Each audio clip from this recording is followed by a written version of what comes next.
ಎಲ್ಲರಿಗೂ ನಮಸ್ಕಾರ. ನನ್ನ ಯೂಟ್ಯೂಬ್ ಚಾನಲ್ಗೆ ಸ್ವಾಗತ. ಇವತ್ತು ಮನೇನ ಫುಲ್ ಡೀಪ್ ಕ್ಲೀನ್ ಮಾಡೋದು ನಾನು ಸ್ಟಾರ್ಟ್ ಮಾಡಿದ್ದೆ.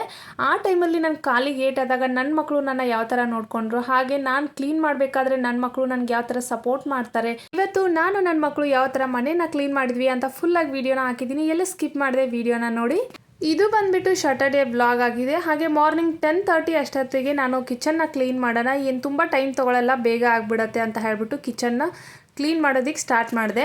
ಕಿಚನ್ ತುಂಬಾ ಮೆಸ್ಸಿ ಆಗಿತ್ತು, ಆಮೇಲೆ ಫ್ರಿಡ್ಜ್ ಕೂಡ ತುಂಬ ಮೆಸ್ಸಿ ಆಗಿತ್ತು. ಸೊ ಹಾಗಾಗಿ ಎಲ್ಲನೂ ಕ್ಲೀನ್ ಮಾಡೋಣ ಅಂತ ಹೇಳಿಬಿಟ್ಟು ನಾನು ಸ್ಟಾರ್ಟ್ ಮಾಡಿದೆ. ಮಾರ್ನಿಂಗ್ 10:30 ಅಷ್ಟೊತ್ತಿಗೆ ಸ್ಟಾರ್ಟ್ ಮಾಡಿದೆ.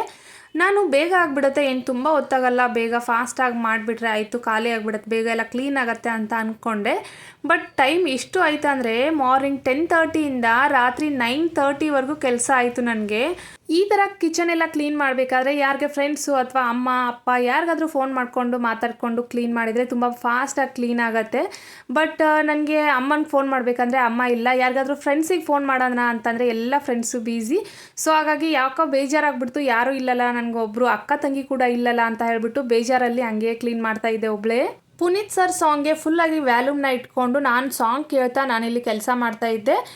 ಈ ಕಡೆ ನನ್ನ ಮಕ್ಕಳು ಕೂಡ ಅಷ್ಟೇ, ಏನು ಸ್ವಲ್ಪನೂ ಕಾಟ ಕೊಡ್ತಾ ಇರಲಿಲ್ಲ. ಎಲ್ಲ ಬಟ್ಟೆ ಫೋಲ್ಡ್ ಮಾಡಿಡೋದು, ಕಸ ಗುಡಿಸೋದು, ಅಮ್ಮ ಅದು ಮಾಡಲಾ, ಅಮ್ಮ ಇದು ಮಾಡಲಾ, ಪಾತ್ರೆ ತೊಳಿಲ್ಲ ಅಂತ ಒಂದಾದ್ಮೇಲೆ ಒಂದು ಕೆಲಸ ಕೇಳ್ತಾನೆ ಇದ್ದಾರೆ. ನನ್ನ ದೊಡ್ಡ ಮಗನಿಗೆ 6 ವರ್ಷ ಕಂಪ್ಲೀಟ್ ಆಗಿ 7ನೇ ವರ್ಷ ಸ್ಟಾರ್ಟ್ ಆಗುತ್ತೆ. ಈ ಸಮ್ಮರ್ ಕಂಪ್ಲೀಟ್ ಆದರೆ ಫಸ್ಟ್ ಸ್ಟ್ಯಾಂಡರ್ಡ್ಗೆ ಹೋಗೋಕ್ಕೆ ಸ್ಟಾರ್ಟ್ ಮಾಡ್ತಾನೆ ಅವನು. ಬಟ್ ಇಷ್ಟು ನಾಲೆಜ್ ಇದೆ ಅಂತ ಅಂದರೆ ಅವನಿಗೆ ತುಂಬಾ ನಾಲೆಜ್ ಇದೆ. ಇಷ್ಟು ಹಂಬಲ್, ಇಷ್ಟು ಟೇಕ್ ಕೇರ್ ಮಾಡ್ತಾನೆ ಅಂತ ಅಂದರೆ ಅಮ್ಮ ಅಪ್ಪ ಆಗಿರ್ಬೋದು, ತಮ್ಮ ಆಗಿರ್ಬೋದು, ಅಜ್ಜ ಆಗಿರ್ಬೋದು, ಪ್ರತಿಯೊಬ್ಬರನ್ನು ತುಂಬ ಕಾಳಜಿಯಿಂದ ತುಂಬ ಪ್ರೀತಿಯಿಂದ ಟ್ರೀಟ್ ಮಾಡ್ತಾನೆ. ಅದು ನಂಗೆ ತುಂಬ ಇಷ್ಟ ಆಗೋದು ಅವನದು. ಬರೀ 6ನೇ ವಯಸ್ಸಲ್ಲೇ ಇಷ್ಟು ನಾಲೆಜ್ ಇದೆ ಅಂತ ಅಂದರೆ ತುಂಬ ಪ್ರೌಡ್ ಫೀಲ್ ಆಗುತ್ತೆ. ಯಾಕಂದರೆ ನಾನು ಈ ಥರ ಇದನ್ನೋ ಇಲ್ವೋ ನಿಜ ಗೊತ್ತಿಲ್ಲ, ನನಗೆ ನಮ್ಮ ಅಮ್ಮ ಇಲ್ಲ ಅಂತ ಅನ್ನೋದಕ್ಕೇನೋ ಗೊತ್ತಿಲ್ಲ, ಇಷ್ಟು ಒಳ್ಳೆ ಮುದ್ದಾದ ಮಕ್ಕಳಿದ್ದಾರೆ. ನಂಗೆ ತುಂಬ ಅಂದರೆ ತುಂಬ ಖುಷಿ ಆಗುತ್ತೆ ಅದ್ರ ಬಗ್ಗೆ. ಬಟ್ ನಿಜ ಹೇಳಬೇಕಂದ್ರೆ ಕೆಲವೊಂದು ಸಾರಿ ನಾನೇ ಅವ್ರಿಗೆ ಟೈಮ್ ಕೊಡಲ್ಲ. ದಟ್ ಫೀಲ್ ಸೋ ಬ್ಯಾಡ್. ನನ್ನ ಬಗ್ಗೆ ನನಗೆ ಕೆಲವೊಂದು ಸಾರಿ ಬೇಜಾರಾಗತ್ತೆ, ಯಾಕೆ ನಾನು ಈ ಥರ ಮಾಡ್ತೀನೋ ಅಂತ.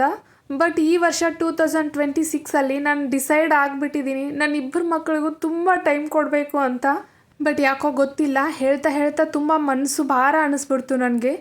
ನಾನಿವಾಗ 10 ಮಿನಿಟ್ಸ್ ಬ್ರೇಕ್ನ ತೊಗೊಂಡು ಆಮೇಲೆ ರೆಕಾರ್ಡಿಂಗ್ನ ಸ್ಟಾರ್ಟ್ ಮಾಡ್ತಾ ಇದ್ದೀನಿ. ನನ್ನ ಮಗ ಹೇಳ್ತಾ ಇದ್ದ, ಅಮ್ಮ ನಾನು ಡ್ಯಾನ್ಸ್ ಮಾಡ್ತೀನಿ, ರೆಕಾರ್ಡ್ ಮಾಡ್ತೀಯಾ, ನಿನ್ನ ಫ್ರೆಂಡ್ಸಿಗೆಲ್ಲ ತೋರಿಸ್ತೀಯಾ ಅಂತ ಕೇಳ್ತಾ ಇದ್ದ. ದಯಮಾಡಿ ಪ್ರತಿಯೊಬ್ಬ ಪೇರೆಂಟ್ಸಲ್ಲಿ ನಾನು ರಿಕ್ವೆಸ್ಟ್ ಮಾಡ್ಕೊತೀನಿ, ಲೈಫಲ್ಲಿ ಏನಾದರೂ ನಾವು ಸಾಧನೆ ಮಾಡ್ಬೋದು, ಬಟ್ ಮಕ್ಕಳಿಗೆ ಟೈಮ್ ಕೊಡೋದಿದೆಯಲ್ಲ ಮತ್ತೆ ಲೈಫಲ್ಲಿ ಯಾವತ್ತೂ ಬರಲ್ಲ. ಸೊ ಸಾಧ್ಯ ಆದಷ್ಟು ಮಕ್ಕಳಿಗೆ ಟೈಮನ್ನ ಕೊಡಿ, ಎಲ್ರಿಗೂ ಅದನ್ನೇ ಹೇಳ್ತೀನಿ. ನಾನು ಕೂಡ ತುಂಬ ಟ್ರೈ ಮಾಡ್ತೀನಿ ಟೈಮ್ ಕೊಡೋಕ್ಕೆ.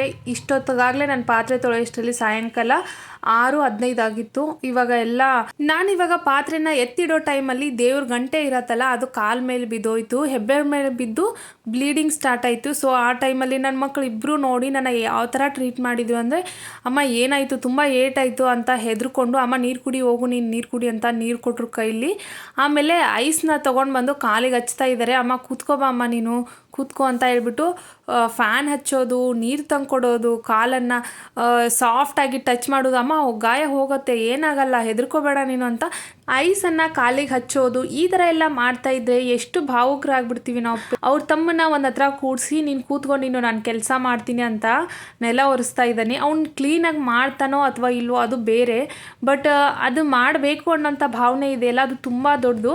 ಅಮ್ಮ ನಾನು ಇವಾಗ ಪಾತ್ರೆ ತೊಳಿತಾ ಇದ್ದೀನಿ, ನಾನು ಪಾತ್ರೆ ತೊಳಿತೀನಿ ಅಂತ ಅಂದ. ಬೇಡಪ್ಪ ಹೋಗಿ ಕೂತ್ಕೊಂಡು ನೀನು, ನಾನೆಲ್ಲ ಮಾಡ್ತೀನಿ ಅಂತ ಹೇಳ್ಬಿಟ್ಟು ನಾನೇ ಮಾಡ್ತಾಯಿದ್ದೆ. ಇವಾಗೆಲ್ಲ ಸೋಫಾನ ಕ್ಲೀನ್ ಮಾಡ್ತಾ ಇದ್ದಾರೆ ಅವರು.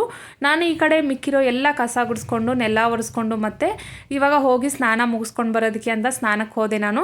ತನ್ನ ಬಟ್ಟೆನ ತಾನೇ ಫೋಲ್ಡ್ ಮಾಡಿಕೊಂಡು ಕಬೋರ್ಡಲ್ಲಿ ಇಟ್ಕೊಂಡಿದ್ದಾನೆ. ಅವ್ರ ತಮ್ಮನಿಗೆ ಊಟ ಮಾಡಿಸೋದಾಗಿರ್ಬೋದು, ಪ್ರತಿಯೊಂದನ್ನು ಎಷ್ಟು ಅಚ್ಚುಕಟ್ಟಾಗಿ ಮಾಡ್ತಾನೆ, ತುಂಬ ಹೆಮ್ಮೆ ಆಗತ್ತೆ.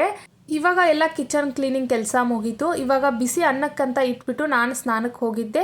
ಬರೋಷ್ಟರಲ್ಲಿ ರೈಸ್ ಕೂಡ ಆಗಿತ್ತು. ಸೊ ಅನ್ನ, ತುಪ್ಪ ಮತ್ತು ಉಪ್ಪಿನಕಾಯಿಯನ್ನು ಹಾಕಿ ಮಕ್ಕಳು ತಿನ್ನೋದಕ್ಕೆ ಅಂತ ಕೊಟ್ಟೆ. ಅವ್ರಿಗೂ ಕೂಡ ತುಂಬ ಹಸಿವಾಗಿತ್ತು, ಬೆಳಗ್ಗೆಯಿಂದ ಸರಿಯಾಗಿ ಏನೂ ಊಟ ಮಾಡಿರಲಿಲ್ಲ. ನಾನಿವಾಗ ಸ್ನಾನ ಮುಗಿಸ್ಕೊಂಡು ಬಂದಿದ್ದಾದಮೇಲೆ ದೇವ್ರಿಗೆ ದೀಪ ಹಚ್ಚಿ ನಾನು ಮೆಡಿಟೇಷನ್ನ ಮಾಡ್ತಾಯಿದ್ದೀನಿ. ಬೆಳಗ್ಗೆಯಿಂದ ಬಾಡಿ ತುಂಬ ಟಯರ್ಡ್ ಆಗಿತ್ತು, ಮೈಂಡ್ ಕೂಡ ತುಂಬ ಟಯರ್ಡ್ ಆಗಿತ್ತು. ಸೊ ರೆಸ್ಟ್ ಸಿಗಲಿ ಅಂತ ಹೇಳ್ಬಿಟ್ಟು ನಾನು ರೆಸ್ಟ್ ತೊಗೊಂಡೆ. ಸ್ವಲ್ಪ ಒಂದು 30 ಮಿನಿಟ್ಸು ಮೆಡಿಟೇಷನ್ನ ಮಾಡಿದೆ. ಆಮೇಲೆ ಗ್ರ್ಯಾಟಿಟ್ಯೂಡ್ನ ಬರೆದು ಇವತ್ತು ನನ್ನ ಗ್ರ್ಯಾಟಿಟ್ಯೂಡಲ್ಲಿ ನನ್ನ ಬಾಡಿಗೆ ಥ್ಯಾಂಕ್ಸ್ ಹೇಳಿದೆ, ಹಾಗೆ ನನ್ನ ಬಾಡಿಗೆ ನಾನು ಸಾರಿ ಕೂಡ ಕೇಳಿದೆ. ಯಾಕಂದರೆ ಕಾಲಿಗೆ ಗಾಯ ಮಾಡ್ಕೊಂಡಿದ್ದೀನಲ್ವಾ, ಸೊ ಹಾಗಾಗಿ ಸಾರಿ ಕೂಡ ಕೇಳಿದೆ. ಗ್ರ್ಯಾಟಿಟ್ಯೂಡ್ನ ಬರೆದು ಮುಗಿಸಿದ್ದಾದ್ಮೇಲೆ ಊಟಕ್ಕೆ ಅಂತ ಹೋದೆ. ಇದಾಗಿತ್ತು ಇವತ್ತಿನ ವ್ಲಾಗ್. ನನ್ನ ವ್ಲಾಗ್ ನಿಮ್ಗೆ ಇಷ್ಟ ಆದರೆ please like, share and subscribe ಮಾಡ್ಕೊಳ್ಳೋದನ್ನು ಮರೆಯೋದಕ್ಕೆ ಹೋಗಬೇಡಿ. Thanks for watching.